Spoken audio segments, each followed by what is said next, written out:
If your Skelton line can be traced through Indiana, Illinois, Kentucky, Texas, Alabama, Georgia, South Carolina, Virginia, maybe a little bit of Tennessee, then there's a good chance that your immigrant Skelton ancestor is a guy by the name of John Skelton, who came to America in the 1660s. So if you're interested in hearing more about John, stick around and I'll tell you a little bit of what I know.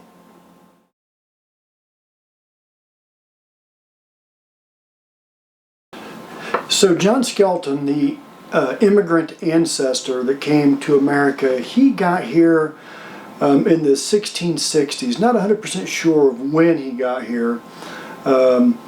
We know he was in America no later than November of 1666 because he was listed as one of the headrights for Henry Bishop. So Henry Bishop paid for 46 people to come from England to America. And in exchange for paying for those 46 people, he received 50 acres of land for each one of those persons that he paid for. So 46 times 50 acres, he received a land grant for 2,300 acres. And in that land grant, it listed all 46 of the people, and John Skelton is listed in there. So a headright, you might say, well, what's a headright? Keeping in mind this is Virginia in the 1660s, the Jamestown colony had only been around for 60 years, and there was a real push to try to get Virginia and America peopled. All right, we needed to get a lot of people over here to do things, and it just was tough to do. So one of the ways they incented people to do that was to give them land. I mean, there were millions and millions of acres in America, and so they would carve those up, give them to people who would pay for the passage from England to America, and so Henry Bishop did that. I haven't done a lot of research on Henry Bishop. Some people think he was the Postmaster General for England. In fact, if he is that same Henry Bishop, then he also invented the postmark. But I don't know for sure. I haven't done any real research on him. So Henry Bishop paid for 46 people to come to America. He received 2,300 acres of land for this land grant. And that land grant was recorded in November of 1666. However, it took quite a while for those land grants to be recorded. It could have taken 2, 3, 4, 5 years for those land grants to actually be recorded. So we're not 100% sure when John arrived. I couldn't find any manifests either in England or from America. That doesn't mean there isn't one. I'm just saying I couldn't find one. But to get that land grant recorded, you had to pay for the passage. You had to go to the secretary to prove that you paid for the passage. They had to issue a certificate. That certificate then had to be given to a surveyor. The surveyor had to go out and survey the land. Then they had to come back and be approved by the governor of Virginia or the governor's representative. And then it had to be recorded. So that process was a long process, particularly the surveying itself. Again, keeping in mind that Virginia at the time was unimproved, rugged land. It was very swampy, bears, you had Native Americans, and you just plain didn't have that many people that were qualified to go out and survey.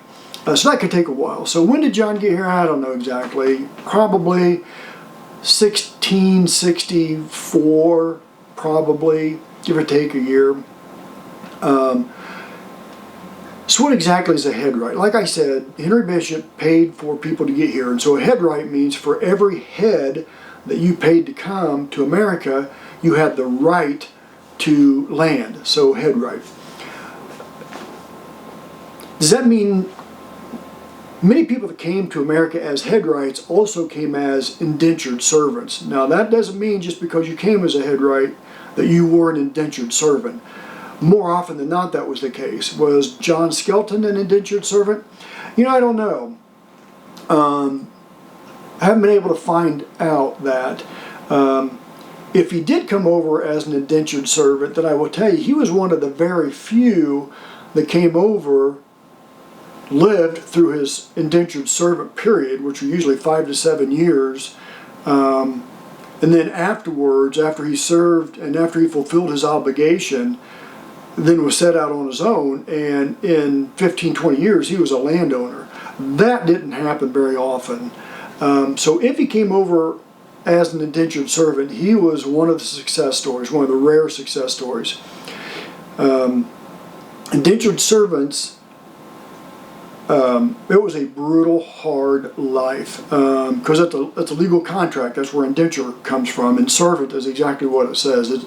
They were a servant to whoever paid for their way over. And it was a hard life. You had to do whatever they said to do. Yeah, sure, they had to feed and clothe you, but it was horrible conditions. It was almost as bad as being a true slave. Not quite as bad, because indentured servants, as citizens of England, which they would have been, actually had legal recourse. It almost never was successful, but they actually had legal recourse, whereas slaves didn't. Slaves were just chattel property. You could do anything you wanted to them, and there was no, they had no recourse against the master. Indentured servants, in theory, did, but in practicality, probably didn't either. So I don't know if John was an indentured servant. Don't really care one way or the other. But like I said, if he was one of the few success stories.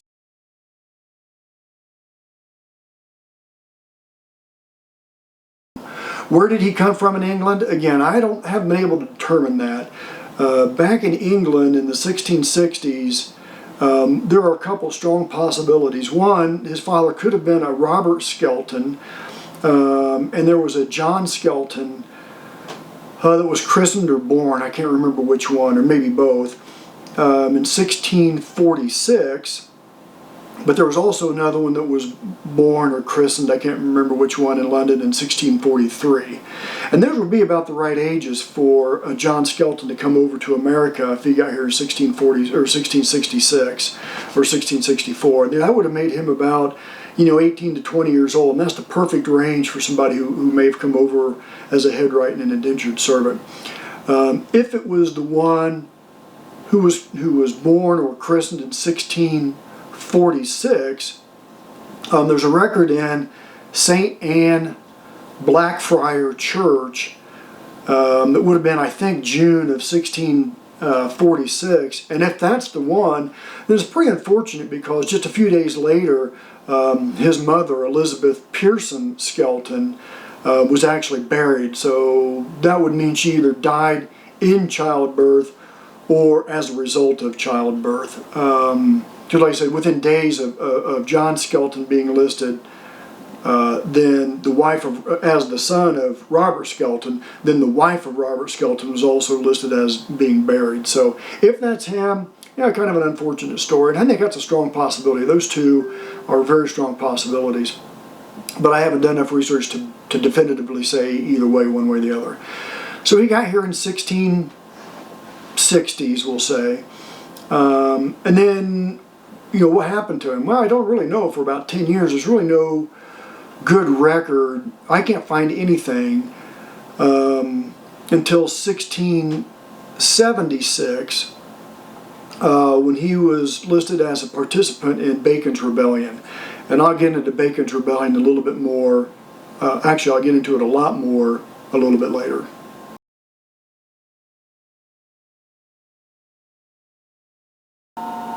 So you might be thinking, okay, so who is this guy talking to me in the camera here? Well, like I said, my name is John Skelton, born and raised in Logansport, Indiana. And my relationship to the immigrant John Skelton goes like this. So my name is John Skelton. My father's name was James Skelton. My grandfather's name was Ethmer Skelton. I know that's kind of a funny name, E-T-H-M-E-R, Ethmer Skelton. That was my grandfather. Great-grandfather is James Skelton, so my father and great-grandfather both named James Skelton. Great-great-grandfather, Richard Skelton. 3 times great-grandfather is Powell Skelton. 4 times great-grandfather is Mark Skelton. 5 times great-grandfather is John Skelton. So there's another John Skelton. 6 times great-grandfather is William Skelton. Then my 7 times great-grandfather is the John Skelton that I'm talking about in this video, who is the immigrant ancestor. So I've done gobs and gobs and gobs of research. I've driven from Indiana to the various courthouses in Virginia, Isle of Wight, Surrey, Mecklenburg, Lunenburg, Charlotte County. Driven to all those. I've spent days in the state library in Virginia. I've driven to visit people in Alabama and Mississippi that have old Skelton Bibles. One of them goes back to 1832 because I wanted to see the actual Bible itself.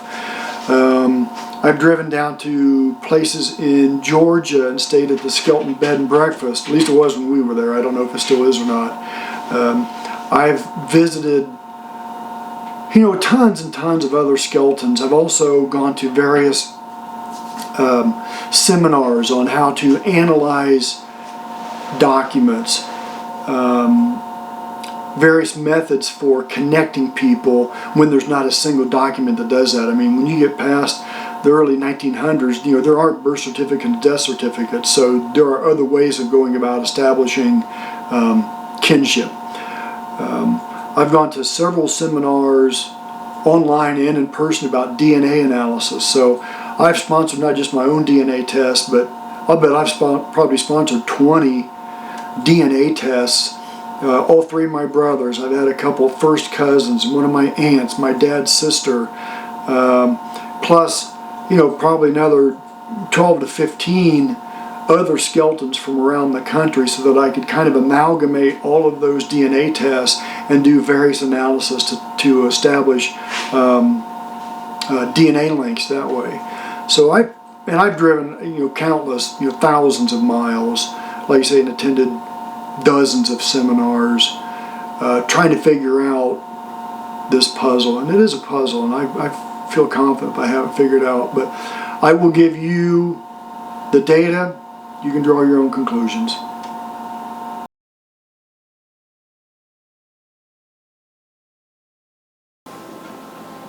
Okay, so let's talk about Bacon's Rebellion, when it happened, what it was, and what was John's role in it. So Bacon's Rebellion started in 1676, so exactly 100 years before the American Revolution. And it was centered mostly in Virginia, a little bit of Maryland. And it was a big deal. I mean, if it was taught in American schools when I was growing up, I sure don't remember it. But it was a big deal. I mean, it ran for several months into 1677. Ended up kind of just fizzling out and being quashed. But as it was going on, it was a big deal. And in fact, England was in the process of sending over, I don't know how many, 1,000 troops or something like that, or 1,000 redcoats over to Virginia to snuff it out. They ended up getting here, and it, like I said, it already kind of fizzled out because the leader, Nathaniel Bacon, had died of dysentery, and quite frankly, they lost their leadership. But it was a big deal, and there were lots of things that went into Bacon's Rebellion. So the governor of Virginia at the time was a guy by the name of Barclay. Now, if you see it on paper, it looks like it's spelled Berkeley, but it's actually pronounced Barclay. And he was as corrupt as there is. I mean, corruption in American politics isn't new. Okay, it's been around since the first people walked on this land. And so, as Virginia was getting peopled, as it was being populated, it was, of course, natural to expand west. I mean, there's only so much land along the coast. And as they were expanding west, there were the Native Americans there that didn't really want to give up the land. And so that conflict's been going on also since the very first time a European had stepped foot on this land. And so the ones that were out west wanted forts built, wanted protection, wanted a lot of things, and Governor Barclay refused to do it because Governor Barclay had contracts or agreements with the Native Americans to buy all the pelts they could get. So, Governor Barclay didn't want to torque off the Native Americans because then he would lose his little side hustle with pelts. So that frustrated the colonists. There was also the fact that the Burgesses are supposed to be elected on a regular basis. Well, for whatever reason, Barclay never had elections, and so his little cronies had been in office for much longer than they should have been, and so the colonials were getting agitated about that as well. And then just a general being overtaxed. Back then, everything was paid for in pounds of tobacco. That was the currency. And the taxes were going up and up and up. You know, they had to provide more tobacco, which is a very difficult crop to grow and harvest. And in exchange for those taxes, they weren't getting any of the protections they wanted to get. So there was a ton of frustration being built up, pent-up frustration. So this dude by name of Nathaniel Bacon came over, who, by the way, was a nephew of Governor Barclay's wife. So I guess that makes him Governor Barclay's nephew by marriage. But he came over. He's very wealthy, but kind of a petulant little brat too. And he basically tapped into that pent-up frustration, got a bunch of people, and it was a flat-out rebellion. There's no doubt about that. Bacon wanted the ability to form a militia to go out and take care of the Indian problem, their words, not mine, and Barclay wouldn't do it. So Bacon kind of just did it on his own, which obviously didn't make Barclay very happy. And so there was a lot of death and conflict between Barclay and Bacon and the Indians and all that. So that went on for several months, to the point where Barclay at one point had to flee Jamestown. Keep in mind that Jamestown was the capital of Virginia at the time, and was really the economic center of Virginia. And Virginia was probably the largest state in the colony at this point. So it was a big deal. And at one point, Bacon and Barclay kind of met in the streets of Jamestown, and Barclay supposedly bared his chest and kind of just dared Nathaniel Bacon to kill him. Of course, Bacon didn't do that. But I'll tell you what Bacon and his followers ended up doing is they ended up torching Jamestown. Again, keep in mind, this is the capital of Virginia, an economic center, and they torched it, burned it to the ground. And that's about the time that, I think England found out about what was going on and started sending some redcoats over. But again, keep in mind this is 1600. There wasn't email, there wasn't TV. There was only communication via ships, which took weeks, if not months, to cross the Atlantic. So by the time the information got back to England, it was well underway. And so there were thousands of citizens of Virginia that were involved in this rebellion, thousands of them. And so they, like I said, ended up burning down Jamestown. Nathaniel Bacon ended up getting his seat in the House of Burgess. He ended up getting his commission to try to deal with the Indian problem.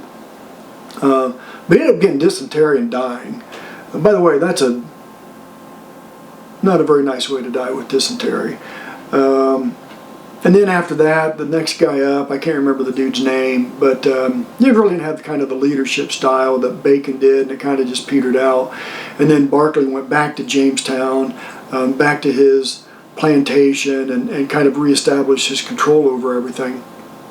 And this all happened in, I say, the early part of 1677. So it started in 1676, ran into 1677, Bacon dies, and at that point, the big-time leaders, like the Nathaniel Bacons and his immediate reports, if you will, some of them were hanged and killed for their role. By and large, the lower ones, the very bottom, the privates, if you will, of the army, of militia, they kind of just went back to doing whatever it was they were doing before they were rebels. If they owned land, they went back and worked that land. If whatever they were doing, they kind of went back and did it. Nobody really took inventory of who they were or roster of who they were, and really no ramifications of their role in Bacon's rebellion. But there was that middle layer of leaders, if you will, that had some repercussions of their role. There's about 40 of them, maybe a little bit more. And John Skelton was in that role. So he wasn't at the top, he wasn't at the bottom, he was kind of that middle management, if you will, maybe the sergeant of the army, if you will. And he and 39 others had to appear in court in a yoke around their neck on bent knee and pray forgiveness for the late and horrid rebellion, and also had to post a peace bond. So essentially they had to keep the peace. And the bond was 10,000 pounds of tobacco. Now that's 5 tons of tobacco. Now that's a lot of tobacco. Like I said, tobacco is hard to grow. It's hard on the land. You got to clip those suckers off the tobacco plants themselves, and it's a tough job. So 10,000 pounds, so 5 tons of tobacco was a big penalty to pay. And so if he'd go out and had been deemed not keeping the peace, then his penalty would have been he'd had to fork out 10,000 pounds of tobacco. So, and one of the other people, so there's no real list or no real account of John's role. However, some of the other 40 people that had to do the exact same thing that John did, as far as post a bond, appear in court, all this kind of good stuff, and pray forgiveness from Governor Barkley, a couple of them, they are known to be leaders, not at the top, but they're kind of middle management, like I keep saying. So it is safe to assume that John Skelton was one of those. And go back to what I said earlier about Jamestown being burned to the ground. And the fact that John Skelton had to post a peace bond, I think it's more than reasonable to assume that he was probably there at Jamestown when it was burning. Did he light anything on fire? Who knows? Was he even there? I guess I don't even know that for sure. But based on his penalty for his role in Bacon's Rebellion, I would be shocked if he weren't at Jamestown when it was burned. And there are several depictions, paintings and drawings of the interpretation of what happened there. So what was John's role? I bet he was middle management. He was middle layer, like I said, a sergeant or something like that. And afterwards, in 1677, he posted his bond and went back to doing whatever he was doing.